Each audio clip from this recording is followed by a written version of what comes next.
Sino ate sa inyo? Sino po? Wala nyo. Para kay Kambal eh.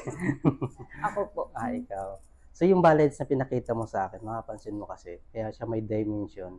Galing na sa full bleaching yung katulad nito. So nag-create lang ng panibagong milky ash or ash blonde.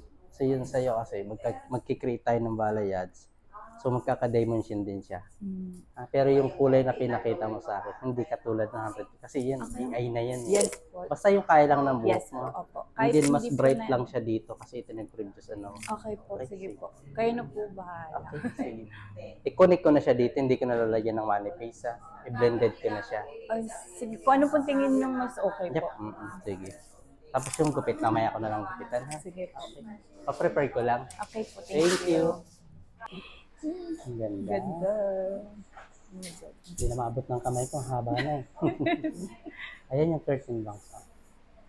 V-shape sa likod, pero more on layer tayo sa front. Opo, ang ganda po.